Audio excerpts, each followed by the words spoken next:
سجدہ تلاوت، اس میں بھی بہت لوگ پریشان رہتے ہیں. سجدہ تلاوت کی مشروعیت، علماء نے سجدہ تلاوت کے مشروع ہونے پر اجماع کیا ہے کہ یہ سجدہ کرنا چاہیے، ٹھیک ہے، اور انہوں نے اس کے واجب ہونے میں اختلاف کیا ہے. واجب وہ ہوتا ہے جس کے چھوڑنے پر گناہ لازم، ٹھیک ہے. بس جمہور کے نزدیک یہ سنت ہے، جمہور کے نزدیک یہ سنت ہے. بے شک جن لوگوں کو اس سے پہلے علم دیا گیا، جب ان کے سامنے اسے پڑھا جاتا ہے تو ٹھوڑیوں کے بل سجدہ کرتے ہوئے گر جاتے ہیں اور کہتے ہیں ہمارا رب پاک ہے، بے شک ہمارے رب کا وعدہ یقیناً ہمیشہ پورا کیا ہوا ہے. اور وہ ٹھوڑیوں کے بل گر جاتے ہیں، روتے ہیں، اور قرآن انہیں عاجزی میں زیادہ کر دیتا ہے. یہ ہوتے ہیں اہل علم کہ جن کو قرآن عاجزی میں زیادہ کرتا ہے. یعنی اگر کوئی شخص قرآن پڑھ کر اس کے اندر عاجزی نہیں آئی نا تو گویا اس نے کچھ نہیں پڑھا. ہمبل ہونا ضروری ہے. سجدہ تلاوت واجب نہیں ہے.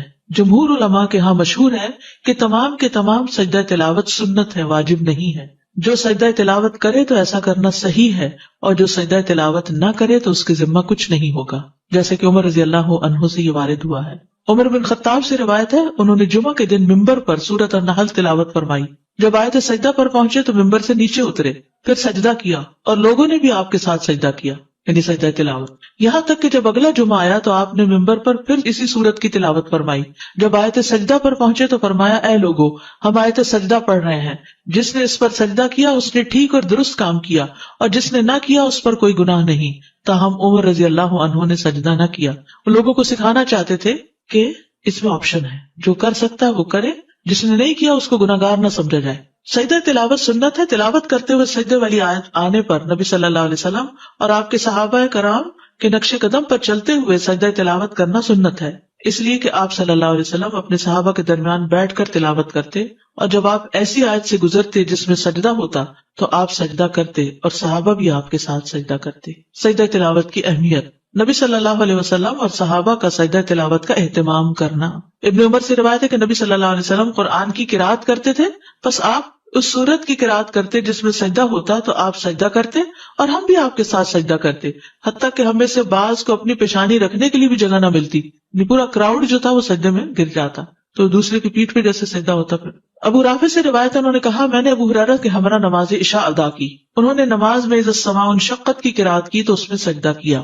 میں نے کہا یہ کیا ہے؟ انہوں نے فرمایا میں نے ابو القاسم کے پیچھے سجدہ کیا صلی اللہ علیہ وسلم، اس لیے میں تو ہمیشہ اس میں سجدہ کرتا رہوں گا یہاں تک کہ آپ سے جا ملوں. سلف صالحین کا اہتمام. شعبی سے مروی ہے، انہوں نے کہا علماء سجدے کو مختصر کرنا ناپسند کرتے تھے، یعنی سجدہ تلاوت بھی پورے اذکار اور تسبیحات کے ساتھ ہونا چاہیے، یعنی جھپکا سا نہیں مارنا چاہیے بلکہ پورا تسبیح پڑھ کے ختم کرنا چاہیے. اور وہ اس بات کو بھی ناپسند کرتے تھے کہ جب وہ آیت سجدہ پر پہنچے تو وہ سجدہ کیے بغیر اس پر سے گزر جائیں. سورۃ نجم کے سجدہ تلاوت پر سب کا سجدہ کرنا.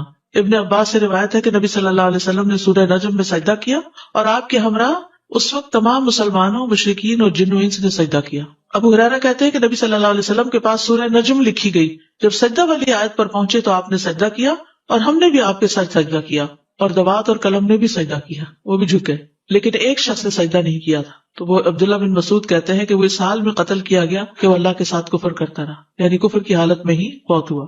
سجدہ تلاوت کرنے پر شیطان کا رونا. ابو ہریرہ سے روایت ہے، انہوں نے کہا کہ رسول اللہ صلی اللہ علیہ وسلم نے فرمایا جب ابن آدم آیت سجدہ کی قرات کرتا ہے پھر سجدہ کرتا ہے تو شیطان روتے ہوئے وہاں سے ہٹ جاتا ہے. وہ کہتا ہے ہائے اس کی ہلاکت. اور ابو قریب کی روایت میں ہائے میری ہلاکت. ابن آدم کو سجدے کا حکم ملا تو اس نے سجدہ کیا، اس کے لیے جنت ہے، اور مجھے سجدے کا حکم ملا تو میں نے انکار کیا، بس میرے لیے آ گئے. تو یاد رکھیے یہی چیز نماز پڑھنے والوں نہ پڑھنے والوں میں فرق کر دیتی ہے. پڑھنے والے ایک طرف ہے، نہ پڑھنے والے ایک طرف ہے. کوئی آدم کے طریقے پہ چل رہے ہیں اور کوئی شیطان کے طریقے پہ چل رہے ہیں. جسے آپ بچوں والوں کو کہتے ہیں نا نماز پڑھو اس کی ہمیں، تو ہر وقت یہ لفظ نہ بولا کریں نماز پڑھو. کبھی بیٹھے ہو اچھے موڈ میں تو کریں اچھا یہ بتاؤ کہ اگر تمہارے پاس چوائس ہو تو تم آدم علیہ السلام کے طریقے پہ چلو گے یا شیطان کے طریقے پہ؟ تو ہو سکتا ہے پہلے تو اس کو سوال ہی سمجھ نہ آئے کہ کیا مطلب. تو آپ کہیں گے آدم علیہ السلام کا جب حکم ملا تھا تو انہوں نے سجدہ کیا تھا، اور شیطان کا حکم ملا تو اس نے نہیں کیا تھا، تو تم کیا کرنا چاہتے ہو؟ تم اپنے لیے کیا پسند کرو گے؟ ایسے سوال ضمیر جگاتے ہیں، سوچنے پر مجبور کرتے ہیں، چوائس دیتے ہیں، اور پھر عمل کرنا آسان ہوتا ہے. تو لوگوں کا ضمیر جگایا کرے، ان کی انا نہیں جگایا کرے. کسی بھی معاملے میں جب کسی کی انا جاگ پڑتی ہے نا تو اس کو پھر کنٹرول کرنا بڑا مشکل ہے، اس کو سمجھانا بڑا مشکل ہے. اور جب ضمیر جاگتا ہے تو لوگوں کے دل پگھلنے لگتے ہیں، پھر وہ اس کو لے لیتے ہیں. اور اس کے لیے صرف حکم دینے کی بجائے اور آرگیو کرنے کی بجائے اور دلیل لانے کی بجائے اور بحث کرنے کی بجائے خیر خواہی کے ساتھ دل کی پوری سنجیدگی کے ساتھ سوال کیا تاکہ دوسرا بات سمجھ جائے. کیونکہ اصل ہمارا مقصد کیا ہے کہ یہ شخص مشکل سے بچ جائے کسی طرح, ورنہ ہمیں کیا لگے اس کی مرضی جو چاہے کرتا ہے, پر چین نہیں آتا نا, کیسے چھوڑ دیں. اور پھر اس شخص کے گھر میں ہونے کی وجہ سے پورے گھر میں ایک نحوست, اگر ایک بندہ بھی نہیں پڑھتا گھر میں نماز تو گھر میں نحوست ہے. اور پھر وتواصوا بالحق وتواصوا بالصبر ہمارا فرض ہے. جب ہم فرض ادا کر دیں گے تو پھر اللہ تعالیٰ اس مصیبت کو ٹال دے گا, کیونکہ امر بالمعروف نہ کرے پھر پکڑ. ایک عورت نے اپنا طریقہ لکھا ہوتا, کہیں پڑھا تھا میں نے, کہ وہ اپنا ہاتھ بھگوتی, اس کو خوشبو لگاتی اور پھر پیار سے اپنے شوہر کے چہرے پر ہاتھ پھیرتی تو اٹھ جاتا, اس کو اٹھتے اٹھتے اچھے خوشبودار ہاتھ کے لمس ملتا تو اٹھ جاتا. پھر ایک چائے کا کپ بنا دے, بس ضمیر جگاتے. دعا کریں, دعا بہت ضروری ہے. ریسنٹلی کسی سے میری ملاقات ہوئی تو کہنے لگے میرے والد 80 سال کی عمر کے اور اب جا کر انہوں نے تھوڑا سا اس طرف توجہ کی ہے. مدر ان کی لیکچر لگا دیتی تھی اور وہ بھی ساتھ تھوڑا بہت سنتے تھے, تو ان کے اندر بھی ہلچل ہو گئی. اللہ کے ہاتھ میں ہدایت ہے, پتہ نہیں کب پلٹ جائے اور پچھلے ساری گناہ معاف ہو جائے. ہمارا کام تو دعا اور کوشش. سجدہ تلاوت والی آیات سے سجدہ کیے بغیر نہ گزرنا. عقبہ بن عامر کہتے کہ میں نے رسول اللہ صلی اللہ علیہ وسلم سے کہا, اللہ کے رسول کیا سورہ الحج میں 2 سجدے ہیں؟ آپ نے فرمایا ہاں, اور جو یہ 2 سجدے نہ کرنا چاہے وہ ان دونوں آیات کی تلاوت ہی نہ کرے. پھر یہ حدیث اس پر دلالت کرتی ہے کہ سجدہ تلاوت کے بارے میں تاکید آئی ہے, لیکن آپ کا یہ فرمان فلا یقرأہما کہ وہ ان آیات کی تلاوت نہ کرے, تو ممکن ہے کہ اس کو اس بات پر معمول کیا جائے کہ انسان انہیں نماز میں نہ پڑھے تاکہ اسے سجدے کی ضرورت پیش نہ آئے. یعنی اس کا مطلب نہیں کہ پورا قرآن پڑھ جائے اور ہر سجدے کی آیت کو چھوڑتا جائے, یہ نہیں ہے اس کا مقصد. یعنی نماز میں پھر چوائس اوپن ہے, پورا قرآن کہیں اور سے پڑھ لو, یہ نہ نماز میں نہ پڑھو. اور اگر انہیں نماز سے ہٹ کر پڑھے گا تو یہ امر مطلوب ہے کہ انسان پورا قرآن پڑھے, لیکن یہ بات کہ پہلے وہ نماز میں ان دونوں سجدے والی آیات کو منتخب کرے پھر سجدہ نہ کرے, تو ایسا کرنا مناسب نہیں. یعنی آپ پڑھ تو رہے ہیں وہ آیتیں جو سجدے والی ہیں اور سجدہ ہی نہیں کر رہے, تو ایسا نہیں کرنا. یا آپ کا مقصد یہ تھا کہ اس کی اہمیت بہت ہے اور اس میں تاخیر نہیں کرنی چاہیے. سجدہ تلاوت کا طریقہ. نمبر 1 طہارت. اس میں کوئی شک نہیں کہ زیادہ افضل یہی ہے کہ انسان وضو کر لے, یعنی وضو سے ہو. لیکن اگر وضو نہیں تو سجدہ نہ چھوڑے, سجدہ کر لے. سجدہ تلاوت کے لیے طہارت کی شرط نہیں لگائی جائے گی, کیونکہ انسان جنابت کے علاوہ تمام حالات میں قرآن پڑھ سکتا ہے, اور اگر سجدہ کی آیت آ جائے تو وہ سجدہ کرے گا, خواہ وہ طہارت کی حالت میں ہو یا نہ ہو. قبلہ رخ ہونا ممکن ہو تو قبلہ رخ ہو جائے, لیکن اگر مشقت ہو اس میں نہ ہو پائے تو جدھر بھی رخ ہو سجدہ کر سکتا ہے انسان. لیکن مسنون طریقہ یہی ہے کہ اگر ممکن ہو تو سجدہ تلاوت کے لیے قبلہ رخ ہوا جائے. امام زہری کہتے ہیں کہ اگر تم حالت اقامت میں سجدہ کرو, یعنی گھر پہ ہو, مسجد میں ہو, تو قبلے کی طرف رخ کر کے کرو, اور اگر تم سوار ہو تو پھر جدھر تمہارا رخ ہو اس میں تم پر کوئی مواخذہ نہیں. تکبیر کہنا. ابو قلابہ اور ابن سیرین سے مروی ہے, ان دونوں کا کہنا ہے کہ جب آدمی نماز کے علاوہ سجدہ تلاوت کرے گا تو اللہ اکبر کہے گا. ٹھیک ہے, آپ قرآن پڑھ رہے ہیں, پڑھتے پڑھتے آیت سجدہ آ گئی تو آپ کیا کریں گے, اللہ اکبر کہہ کے سجدے میں جائیں گے. لیکن بعد میں سلام کی ضرورت نہیں. جب سجدے سے سر اٹھائیں گے تو سلام نہیں کریں گے, اور یہ ایک ہی سجدہ ہے, 2 نہیں ہے. سجدہ صاحب 2 سجدے ہیں, لیکن سجدہ تلاوت 1 سجدہ ہے. سجدہ تلاوت میں سلام کرنا مشروع نہیں. ابن تیمیہ کہتے ہیں سجدہ تلاوت اور سجدہ شکر کے بارے میں کسی ایک نے بھی نبی صلی اللہ علیہ وسلم یا صحابی سے یہ نقل نہیں کیا کہ ان میں سلام بھی ہوگا, اور نہ ہی صحابہ سلام پھیرتے تھے. ٹھیک, یہ ہے نماز کے باہر سجدہ تلاوت کا طریقہ. نماز کے اندر سجدہ تلاوت کا طریقہ. تکبیر کہہ کر سجدے میں جانا. سجدہ تلاوت میں جانے اور اٹھنے کے لیے تکبیر کہنا. مثلا آپ سورت اذا السماء انشقت پڑھی ہے تو سجدے والی جگہ پہ پہنچ کے آپ اللہ اکبر کہہ کے سیدھے نیچے چلے جائیں گے سجدے میں, رکوع نہیں کریں گے, ڈائریکٹ سجدہ کریں گے. اور جب سجدہ کر لیں گے تو اٹھتے ہوئے پھر کیا کہیں گے, اللہ اکبر کہیں گے. اگر سورت کے آخر میں سجدہ ہو, مثلاً کون سی سورت, سورت علق, تو پھر کیا کریں گے. اگر سورت کے آخر میں سجدہ ہو اور مزید تلاوت نہ کرنی ہو تو پہلے سجدے کے لیے تکبیر کہی جائے گی, سجدہ تلاوت ادا ہوگا, پھر تکبیر کہہ کر اٹھا جائے گا, اور کھڑے ہو کر رکوع کے لیے تکبیر کہہ کے رکوع پہ جایا جائے گا. یعنی یہ سجدہ الگ کیا جائے گا اور پھر کھڑے ہو کے رکوع کر کے دوبارہ پھر وہ سجدے اور آگے نماز کنٹینیو کی جائے گی. واضح؟ اوکے. ابن عثیمین کہتے ہیں نماز میں سجدہ تلاوت بالکل اسی طرح ہے جیسے نماز میں عام سجدہ ہوتا ہے. کیسے ہے؟ جیسے عام سجدہ ہوتا ہے نماز کا, ویسے ہی سجدہ تلاوت ہے. نہیں سمجھ آئی؟ جیسے نماز کا سجدہ کرتے ہیں ویسے ہی سجدہ تلاوت ہوتا ہے. آپ سمجھ آ گئی؟ اوکے. یعنی سجدہ تلاوت میں جانے اور اٹھنے کے لیے تکبیر کہے, اور اس میں کوئی فرق نہیں کہ سجدہ تلاوت قرات کی آخری آیت میں آیا ہو اور اس کے بعد سورت ختم ہو گئی ہو یا قرات کے درمیان میں آؤ، جب بھی وہ سجدے میں جائے گا تکبیر کہہ کے ہی جائے گا. پھر جب رکوع کرنے لگے تو اس وقت رکوع کے لیے تکبیر کہے. یہاں 2 تکبیرات مسلسل کہنے پر کوئی حرج نہیں، کیونکہ ہر تکبیر کا سبب الگ الگ ہے. واضح. سجدہ تلاوت کی مسنون دعائیں. حضرت عائشہ سے مروی ہے، وہ کہتی ہے کہ رسول اللہ صلی اللہ علیہ وسلم رات کو قرآن کے سجدوں میں سجدہ کرتے ہوئے یہ دعا تکرار سے پڑھا کرتے تھے، ایک دفعہ نہیں کئی بار. سجد وجہی للذی خلقہ وشق سمعہ وبصرہ بحولہ وقوتہ، میرا چہرہ اس ذات کے لیے سجدہ ریز ہے جس نے اس کو پیدا کیا اور اپنی طاقت اور اپنی قوت سے اس کی سماعت اور اس کی بصارت بنائی، یعنی کان آنکھ اللہ نے اپنی قوت سے بنائے. ابو سعید خدری رضی اللہ عنہ سے مروی ہے کہ انہوں نے کہا میں نے خواب میں دیکھا گویا کہ میں درخت کے نیچے ہوں اور گویا کہ درخت سورت صاد پڑھ رہا ہے، یعنی اس سے آواز آ رہی تھی سورت صاد کی. پھر جب وہ آیت سجدہ پر آیا تو اس نے سجدہ کیا، درخت نے بھی، اور اپنے سجدے میں کہا اللہم اغفر لی بہا، اللہم حط انی بہا وزرا واحدث لی بہا شکرا وتقبلها منی کما تقبلت من عبدک داود سجدتہ. ٹھیک ہے، یہ تقبلتا ہے، اے اللہ اس سجدے کی وجہ سے مجھے بخش دے، اے اللہ اس کے ذریعے میرے بوجھ دور کر دے، یعنی زندگی کے جو بوجھ ہوتے ہیں نا وہ سجدوں سے دور ہوتے ہیں، اور میرے لیے اس کے ذریعے شکر نعمت پیدا کر دے اور اسے مجھ سے قبول فرما لے، جیسا کہ تو نے اپنے بندے داؤد سے ان کا سجدہ قبول فرمایا تھا. قرآن مجید میں آتا نا وَخَرَّ رَاكِعًا وَأَنَابَ. تو میں رسول اللہ صلی اللہ علیہ وسلم کے پاس صبح کے وقت گیا اور آپ کو اس کی خبر دی کہ میں نے ایسا خواب دیکھا ہے. آپ نے فرمایا اے ابو سعید تم نے بھی سجدہ کیا؟ میں نے کہا نہیں. آپ نے فرمایا کہ تم درخت کی نسبت سجدہ کرنے کے زیادہ مستحق تھے. پھر رسول اللہ صلی اللہ علیہ وسلم نے سورۃ صاد کی تلاوت فرمائی. پس جب آپ آیت سجدہ پر آئے تو سجدے میں آپ نے وہی فرمایا جو درخت نے اپنے سجدے میں کہا تھا. نماز کے سجدے والی دعائیں پڑھنا، اگر یہ اوپر والی 2 دعائیں یاد نہیں تو جو نماز میں سجدے میں پڑھتے ہیں سبحان ربی الاعلی وہ بھی کافی ہے. سجدہ تلاوت دوسرے سجدوں کی طرح ہی ہے، اور نبی صلی اللہ علیہ وسلم نے اللہ کے اس فرمان سبح اسم ربک الاعلی کے متعلق فرمایا ہے کہ اسے اپنے سجدوں میں پڑھا کرو. تو اس پر ہم کہتے ہیں کہ جب انسان سجدہ تلاوت کرے تو وہ کہے سبحان ربی الاعلی، سبحانک اللہم ربنا وبحمدک اللہم اغفر لی، اللہم لک سجدت وبک آمنت ولک اسلمت، سجد وجہی للذی خلقہ وصورہ وشق سمعہ وبصرہ بحولہ وقوتہ، اللہم اکتب لی بہا اجرا وحط انی بہا وزرا واجعلہا لی عندک ذخرا وتقبلہا منی کما تقبلتہا من عبدک داود. تو اگر انسان اس کے علاوہ کوئی دعا پڑھے جب اسے یہ حفظ نہ ہو تو کوئی حرج نہیں. جیسے سجدہ تلاوت کوئی پڑھی یا کوئی بھی سورہ پڑھی جس میں آخر میں سجدہ ہے اور پھر سجدہ کیا اور پھر اٹھ کے اور سورہ شروع کر دی، جی کوئی حرج نہیں. ٹھیک ہے، ایسا بھی کر سکتے ہیں. مکروہ ٹائم پر کر سکتے ہیں سجدہ تلاوت، مکروہ ٹائم جیسے فجر کی نماز کے بعد. جی یہ سبب کا سجدہ ہے نا. السلام علیکم استاذ.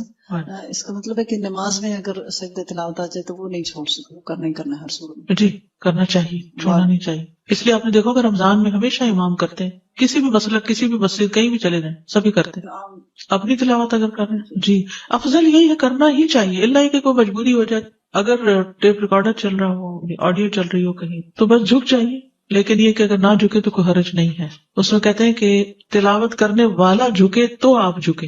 تو اب اس میں شک ہے کہ جب وہ تلاوت کر رہا تھا وہ جھکا تھا کہ نہیں. اگر وہ جھکا تھا تو ہمیں بھی جھک جانا چاہیے. 10 دفعہ پڑھے ایک ہی سجدہ ہوگا. جی آپ یقین کریں کہ بیچ میں تلاوت بریک کر کے اس وقت جھک جانا اچھا لگتا ہے. جی فریش بھی ہو جاتے. جیسے آپ نے دیکھو گا ابھی نماز پڑھنے کے بعد آپ کی کیفیت ایک دم پھر اچھی ہوگی، پڑھتے پڑھتے تھک جاتے، پھر بیچ میں نماز آئی، نماز پڑھی، پھر فریش ہو گیا مائنڈ. تو ایسی سجدہ تلاوت بھی، تلاوت کرتے کرتے انسان ذرا نیند میں آنے لگتا ہے، پھر سجدہ کرتا ہے تو پھر ذرا فریش ہو جاتا ہے. بلڈ فلو ایگزیکٹلی سجدے میں جاتے ہوئے بلڈ فلو جو ہے وہ برین میں چلا جاتا ہے تو آپ اس میں فریش ہو جاتے تھے. السلام علیکم استاد. میں نے کچھ لوگوں کو دیکھا جب وہ سجدہ تلاوت پڑھتے ہیں تو قرآن پہ ہی سجدہ کر لیتے ہیں، ایسا کرنا ہے نہیں، اس قرآن پہ سجدہ قرآن پہ سر رکھ لیے، ماتھا اپنا رکھ لیتے ہیں پڑھتے پڑھتے، یہ صحیح نہیں ہے. بہت شدید ضرورت کے علاوہ خواہ مخواہ کچھ چیزیں قرآن کے اوپر نہیں رکھنی، اس کو ایک طرف رکھتے ہیں آپ. آج جب پوری ہو جائے پھر کرنا بہتر ہے. اس کی کوئی دلیل نہیں ملتی 14 اکٹھے کرنے کی، حالانکہ 15 سجدے ہیں، یہ بھی یاد رکھیں. اچھا وہ جو لوگ قرآن خوانی کرواتے ہیں کہ آپ قرآن پڑھ دیں ہم سجدے کم کر دیں گے، بس ایک جب نئی چیز خود ایجاد کی تو پھر سارا دین شروع ہو گیا نا، پھر تو حد ہی ختم ہو گئی. ہر چیز اپنے ہاتھ میں لے لی. میں بچوں کو قرآن پڑھاتی ہوں تو عموماً ان کو پڑھاتے پڑھاتے بار بار وہ آیت سجدے والی پڑھانی پڑتی ہے، پھر وہ بچے بھی پڑھتے ہیں تو ہم سرکل میں بیٹھے ہو، پھر اس صورت میں کیا کروں؟ بس آخر میں ایک سجدہ سب کر کے اٹھ جائے. ٹھیک، تو اس کے لیے بچے آگے بیٹھے ہو، کوئی حرج نہیں. اس میں نماز والی شرائط نہیں ہے. جتنی ہو سکے اتنا تو بہت اچھا ہے، لیکن اگر نہیں ہو سکتی تو بھی کر لینا.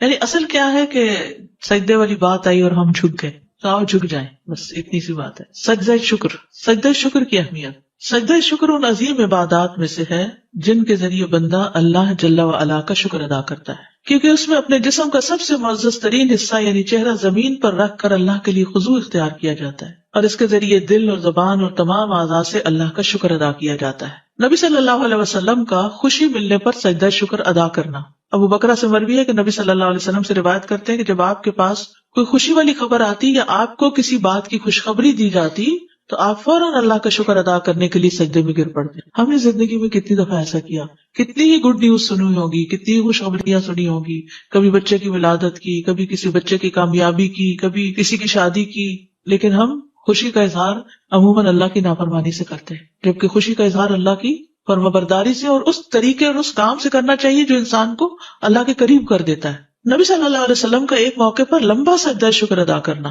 عبد الرحمن بن عوف سے مروی ہے کہ ایک مرتبہ رسول اللہ صلی اللہ علیہ وسلم باہر نکلے.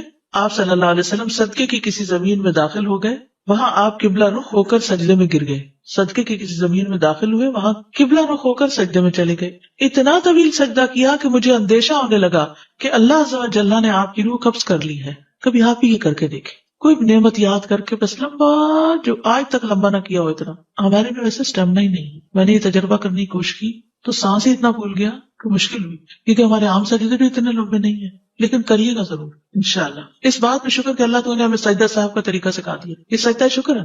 وہاں آپ قبلہ رخ ہو کر سجدے میں گر گئے اور اتنا طویل سجدہ کیا کہ مجھے اندیشہ ہونے لگا کہ اللہ عز و جل نے آپ کی روح قبض کر لی ہے. میں دیکھنے کے لیے آپ سے قریب ہو کر بیٹھ گیا تو آپ نے اپنا سر اٹھا کر فرمایا کون ہے؟ میں نے عرض کیا عبد الرحمن ہوں. آپ نے فرمایا کیا ہوا؟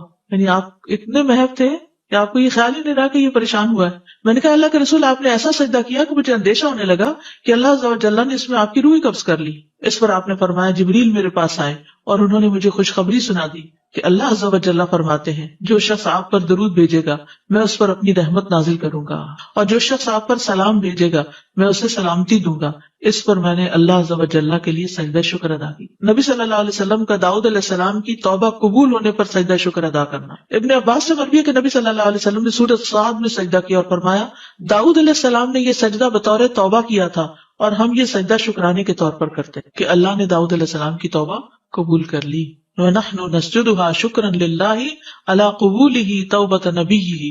اگر میرے پاس زیادہ ٹائم ہوتا نا تو جتنی عربی اس ڈاکیومنٹ میں ہے میں آپ کو ایک ایک چیز پڑھ کے پہلے عربی میں بتاتی پھر اردو میں بتاتی، لیکن وہ کورس 9 ویکس میں پورا نہ ہوتا. ویسے ابھی یہ کتابیں بہت اچھی ہیں، یہ نماز نبوی یہ زیادہ اچھی کتاب ہے، لیکن مختصر یہ مسنون نماز اور روزمرہ کی دعائیں، یہ نماز کے بعد پڑھے جانے والے اذکار کا کارڈ، یہ تہجد کی دعا کہیں ایسی جگہ لگا دی جائے جہاں آپ تہجد پڑھتے ہیں، اور یہ نماز محمدی اور مسنون دعائیں. یہ پروفیسر محمد ذوالفقار کی کتاب ہے پریئر اکارڈنگ ٹو دا سنہ. تو ان میں یہ چیزیں آپ کو اکثر مل جائیں گی، ساری تو نہیں ملیں گی لیکن اکثر مل جائیں گی. اس کا ایک پارٹ بھی ہے جو ابن القیم کی کتاب ہے اور وہ عربی کی کتاب ہے، اور وہ نماز کا جو روحانی پہلو ہے اس پر زیادہ فوکس کرتی. سجدہ شکر کے احکام سجدہ تلاوت والے ہیں. ٹھیک ہے، سجدہ شکر کے احکام سجدہ تلاوت والے ہیں. جیسے آپ سجدہ تلاوت کے لیے گئے تھے نا اللہ اکبر کہہ کے اور ایک سجدہ کیا، ایسے ہی سجدہ شکر بھی ہوگا.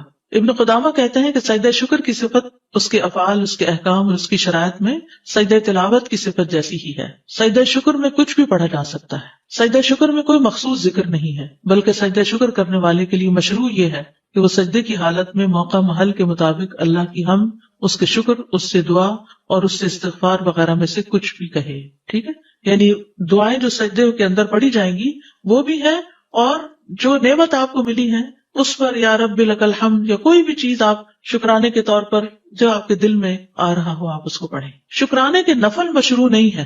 ٹھیک ہے، ہم کہتے ہیں ہم شکرانے کے 2 گانا پڑھتے ہیں، شکرانے کے نفل نہیں ہے. شیخ ابن عثیمین کہتے ہیں میرے علم کے مطابق سنت میں کوئی بھی نماز صلاۃ الشکر کے نام سے نہیں ہے، البتہ حدیث میں سجدے کا ذکر ہے جسے سجدہ شکر کہتے ہیں۔ ایک اور جگہ یہ بھی کہا گیا کہ شکر کے لیے قیام اور رکوع پر مشتمل نماز نہیں ہے بلکہ شکرانے کے لیے صرف سجدہ شکر ہے۔ تو مسلمان کے لیے مشروع ہے کہ جب اسے کوئی خوشی والی بات پہنچے تو وہ اللہ کا شکر ادا کرتے ہوئے سجدہ کرے، بس جہاں تک صلاۃ الشکر کی بات ہے اس کی کوئی اصل نہیں۔ مشروع مطلب پرسکرائبڈ۔ دیکھیے ویسے آپ نفل پڑھتے رہیے، ساری عبادت ہی شکر ہے اصل میں، جیسے روزہ رکھتے ہیں یا کچھ بھی، تو یہ اصل میں ہم شکر ہی ادا کر رہے ہوتے ہیں اللہ کی نعمتوں کا۔ پھر خود سے بنانا کوئی بھی چیز بدعت بن جاتی ہے نا، کہ کسی کو پابند کرنا یا خود، تو اس لیے آسانی کر دی اللہ نے، صرف سجدہ کر لو، بات اتنی بھی کافی ہے، تو اتنا ہی کرتے رہے۔ اب دیکھیے بعض اوقات نماز پڑھنے میں سستی ہو جاتی ہے، سجدہ کرنے میں کتنی دیر لگے گی، جہاں بیٹھے ہیں کوئی قبلے کے رخ کی پابندی نہیں، کچھ نہیں۔ وہیں اگر آپ سفر میں ہیں، راستے میں ہی فون آ گیا اور آپ نے سن لیا تو ادھر ہی بیٹھے بیٹھے جھک جائیں۔